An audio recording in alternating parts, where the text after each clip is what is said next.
Bonjour, alors dans cet exercice, on doit déterminer la primitive grand F de petit f vérifiant les conditions initiales.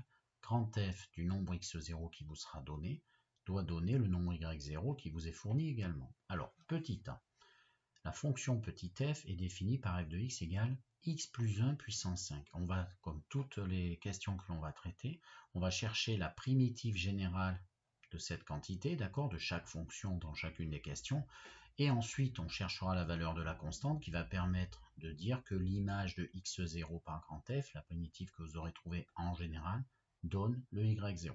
On va le faire toujours en deux temps.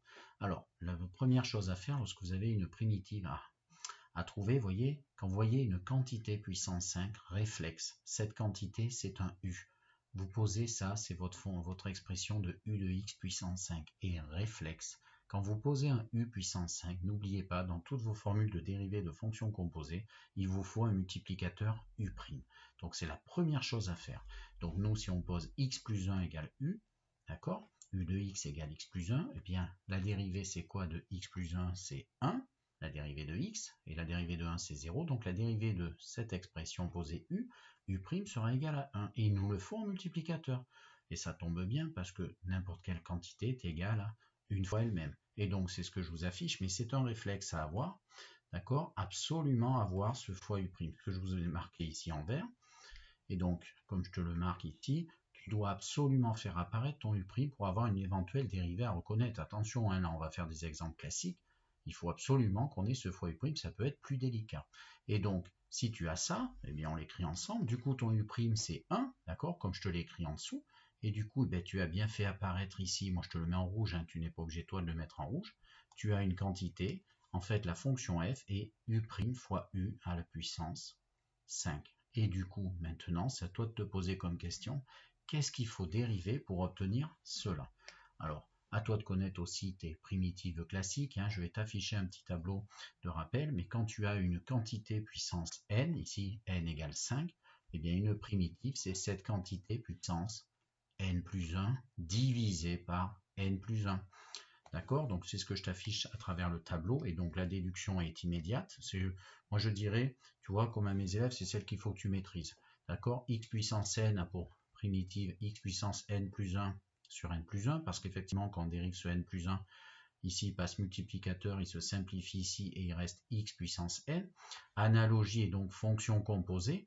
Quand tu dérives u puissance n plus 1 sur n plus 1, alors bien sûr, hein, n différent de moins 1, on est d'accord, hein. Attention, sous condition d'existence, ici n, nous, il fait 5, et du coup, si on a ici u6 divisé par 6, ça va se dériver en u' fois u puissance 6 moins 1, 5, d'accord? Donc voilà, et donc ta primitive, c'est u puissance 1 de plus, 5 plus 1, sur ce coefficient 6, parce que comme ça, quand on dérive ici, le 6 passe multiplicateur, se simplifie avec ce diviseur, il reste quoi? U à la puissance 6 moins 1, 5, sans oublier le fois u', et donc tu récupères exactement ceci. Et bien sûr, si tu veux toutes les primitives, eh bien il faut rajouter plus k. Donc voici toutes les primitives de cette fonction petit f qui t'était donnée. Et donc tu déduis l'ensemble des primitives générales, ce que je t'affiche. Et donc ça te fait que l'ensemble des primitives, c'est donc cette fonction plus une constante.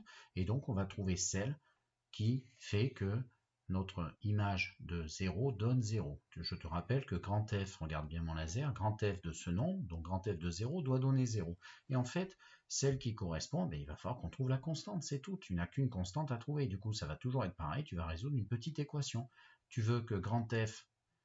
d'ailleurs, j'ai fait une faute de frappe ici, tu vois. Je suis en train de voir. C'est ici, grand F de x. Alors, je vais le corriger. D'accord, j'ai fait une faute de frappe. Ici, c'est grand F de x qui fait cette quantité. Et du coup, on a grand F de 0 qui doit faire 0. Donc, tu remplaces ici par 0. Ça fait donc 0 plus 1, 1 puissance 6, 1 sur 6, plus le fameux nombre k qui doit donner 0. Donc, k fait moins 1 sixième. D'où la primitive particulière qui vérifie que l'image de 0 donne 0. Grand F de x égale cette quantité qu'on avait trouvée, mais avec la constante associée, moins 1 sur 6. Voilà. Petit b. Trouvons la primitive de cette fonction qui, en 0, donne moins 1 septième. Alors, Ici, tu as une exponentielle. Donc, et réflexe, une exponentielle d'une quantité, c'est une exponentielle U. Et exactement comme tout à l'heure, tu as une exponentielle U, il faut que tu fasses apparaître un multiplicateur U'. Donc, à toi de travailler ta fonction au préalable pour faire apparaître ce que tu as besoin, ou alors directement tu apprends des formules, c'est à toi de voir. Moi, je préfère faire apparaître à mes élèves, au lieu d'apprendre des formules inutiles qui ne sont que de la dérivation. La primitive de x n'est pas très compliquée. Ici, on a une addition, donc il suffit de trouver la primitive de cette fonction-là, plus la primitive de celle-ci. Donc, exponentielle moins 7x, regarde en bas, je te fais apparaître mon petit travail. Et du coup, ça donne exponentielle moins 7x plus x. Je pose u réflexe, qui était ici en exposant, plus x. Et là, c'est ce que je t'explique. Moi, il me faut mon u'. Il me faut mon u'. Et si tu as posé u moins 7x, il te faut la dérivée ici de moins 7x, c'est-à-dire moins 7. Mais si tu la mets devant, c'est plus égal à ce que tu avais. Et donc, c'est pour ça que tu compenses. D'accord? Tu mets moins 7 en multiplicateur là parce que tu en as besoin pour faire apparaître entre parenthèses ici une dérivée connue de u' exponentielle u. D'accord? C'est u' exponentielle u. Du coup, ton moins 7, tu peux compenser par des constantes multiplicatives devant. Effectivement, ceci va se simplifier. Ça revient bien à avoir 1 fois exponentielle u, c'est-à-dire exponentielle u, plus x. Et donc maintenant, comme ceci entre parenthèses, c'est la dérivée de exponentielle u, eh bien tu as juste à recopier, comme tu as une constante qui multiplie cette dérivée connue, eh bien la primitive sera cette constante fois justement exponentielle u. D'accord? Tu vérifies bien que si tu dérivais ceci, la constante étant multiplicative, elle reste multiplicative en dérivant, fois le moins 7 qui passe devant, qui se simplifie là le 7 et le 7, et le moins fait un petit plus. Et comme ça, tu récupères plus exponentielle u, ou plus exponentielle moins 7x.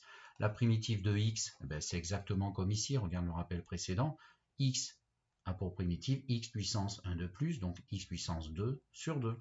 D'accord? Tu vérifies bien que si tu dérives x au carré, ça fait 2 fois x sur 2 qui donne seulement x. Et bien sûr, tu n'oublies pas de mettre ta constante générale. Je te rappelle ici, bien sûr, c'est ta dérivée, tu n'as que ça à connaître. Et du coup, c'est ce qui permet de revenir en arrière dans la dérivation, trouver une primitive. Alors que veut-on? Nous, on veut qu'en plus, maintenant, il faut qu'on trouve la constante pour que grand F calculé en 0 donne moins 1 septième. Donc, tu écris ce que tu veux grand F de 0 qui donne moins 1 septième, je vais te l'afficher à droite, et du coup, grand F de 0, je veux que ça fasse moins 1 septième, et bien tu remplaces ici, regarde à gauche mon laser, je remplace les x par 0, et ça va donner ceci 0 là, d'accord, exponentielle de 0 qui est un 1 déguisé, plus 0 au carré sur 2, ça va partir, donc il va rester moins 1 septième plus k, d'accord, je t'ai écrit ici, moins 1 septième plus k qui doit donner moins 1 septième, d'accord? Et donc tu réfléchis, tu observes, donc ça fait moins 1 septième fois 1, ça fait moins 1 septième, plus 0, plus k, donc en fait, il y a moins 1 septième plus k qui doit donner lui-même, bien k il fait 0, et si k fait 0, ta primitive, c'est exactement ceci pour la valeur spéciale, k égale à 0. Voilà qui clôture cet exemple petit b. Alors, exemple petit c, f de x égale cette quantité fois exponentielle de celle-ci. D'accord? Donc, dans un premier temps, on va chercher la primitive générale. On fera ceci en deuxième temps. Trouver la valeur de la constante qui permet que l'image de racine de 2 donne 1. Alors, je vois une exponentielle d'une quantité, réflexe. Ça va être exponentielle u. Et du coup, j'ai un u qui est apparent, il faut qu'il y ait ce fois u'. Donc, quelle est la dérivée de ce u posé? Ça va être 2x moins 2 moins 0, donc 2x moins 2. Est-ce que j'ai mon fois u' devant? Non, ceci n'est pas 2x moins 2, mais si tu regardes bien, on n'en est pas loin.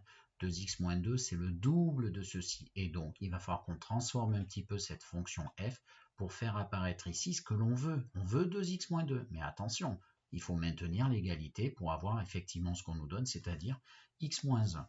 Donc, je t'affiche ça. Première partie, travailler cette fonction f, d'accord? Donc on a ceci qui m'est donné, et moi je veux 2x moins 2 fois cette exponentielle u. Tu le mets, mais attention, n'oublie pas de mettre un coefficient qui fait que ton égalité ici donne bien x moins 1, donc il faut en prendre la moitié de ce 2x moins 2, d'accord? Puisque la moitié de 2x c'est 1x, et la moitié de 2 c'est 1. Effectivement, la moitié de 2x moins 2 c'est x moins 1, ou alors le double de x moins 1 donne 2x moins 2, c'est comme tu veux. Mais nous, on est obligé de mettre ce coefficient 1,5. Et du coup, Eureka, ça fait apparaître un coefficient multiplicateur de 1,5. 1,5 de quoi? Je te l'ai mis entre crochets. De ton u' fois exponentielle u. Et ceci, c'est exactement la dérivée d'exponentielle u. Et du coup, ben, ta primitive est toute trouvée. Tu as une constante multiplicative, tu vas la recopier fois. Qu'est-ce qu'il faut dériver pour obtenir ceci? Eh bien justement, exponentielle u. Donc je t'affiche tout ça et j'attaque même la partie calculatoire. Donc on veut que cette expression est ici en k, c'est celle qui donne votre dérivée. D'accord? Et maintenant, qu'est-ce qu'on veut nous? On veut que l'image de racine de 2, grand F de racine de 2 donne 1. Je veux que grand F de racine de 2 donne 1. Donc tu te mets en place tous tes calculs. Attention à ne pas te tromper. Ça veut dire que cette expression ici pour x égale racine de 2, j'ai remplacé, il faut que ça donne 1. Donc racine de 2 au carré, tu le fais avec moi, ça fait 2. 2 moins 2 s'élimine. Moins 2 racine de 2, il reste seulement ici. Donc il reste exponentielle de moins 2 racine de 2 multiplié par 1/2. Plus le nombre k doit faire 1. Tu isoles la constante k, c'est assez facile à isoler, et du coup k est égal à, ceci passe de l'autre côté, à 1 moins 1/2 de cette exponentielle. Ceci est fini, tu n'as plus qu'à remplacer, je le remplace dans ma fonction, je remplace le k qu'on vient de trouver, et du coup voilà le résultat qui s'affiche, voilà ta primitive cherchée. Voilà, exemple petit c terminé. Exemple petit d. On repart du même genre, on a une quantité, et là on a une quantité au carré. Réflexe, c'est lui qu'on pose U. Tu poses lui U, il faut que tu aies un fois U', d'accord? On aura ici un U au carré. Donc c'est qui U'? U', c'est la dérivée de ceci, c'est-à-dire 2x plus 1 moins 0, 2x plus 1. Eh bien on a de la chance, devant on a la multiplication par U', on n'aura pas de travail à faire comme l'exemple précédent. Et du coup tu écris ce que tu as. Donc si on a exactement U' fois U au carré, je te l'affiche en bas, eh bien, on a U' fois U au carré. Eh bien, d'après le tableau précédent de l'exemple petit a, c'est la même chose. Il faut qu'on dérive qui? Donc, qui est primitive? C'est U à la puissance 1 de plus 1, 3 sur 3, plus une constante k, d'accord? Quelconque. Donc, tu vérifies que si on dérive ça, ça fait donc 3 ici qui multiplie, qui donc s'élimine avec ce divisé par 3, c'est pour ça qu'on te met ceci dans les primitives, et donc il reste U puissance 1 de moins, c'est-à-dire 2, U au carré, sans oublier son fois U', la dérivée du plus k, 0, et du coup tu obtiens bien effectivement petit f. Ça marche, tu remplaces U parce que ça représentait, et tu as donc la primitive générale. Voilà toutes les primitives de cette fonction petit f. Maintenant, que veut-on? On veut que l'image de moins 1 donne moins 1, d'accord? Donc on écrit ce qu'on veut et ça va nous imposer une valeur unique de la constante k. Donc je te le mets en bas à gauche. Du coup, on veut que grand F calculant moins 1 donne moins 1. Tu prends ceci et partout à la place de x, tu mets les moins 1. Attention des parenthèses ici. Donc moins 1 au carré plus moins 1, moins 1. Alors tout ça, ça fait quoi? Ça fait 1. Moins 1, ça s'élimine. Il reste moins 1 dans cette parenthèse. Moins 1 puissance 3, ça fait moins 1 fois moins 1 fois moins 1, ça fait moins 1. Moins 1 tiers plus le nombre k doit faire moins 1, ce que je t'ai écrit ici. Qu'est-ce qu'il faut mettre là-dedans pour que ça marche? Ben, moins 2 tiers. D'accord? Donc k égale moins 2 tiers. Et je t'affiche le résultat final. Donc tu vas remplacer ici k égale à moins 2 tiers. Et tu as terminé cette question. Voilà, c'est toujours pareil.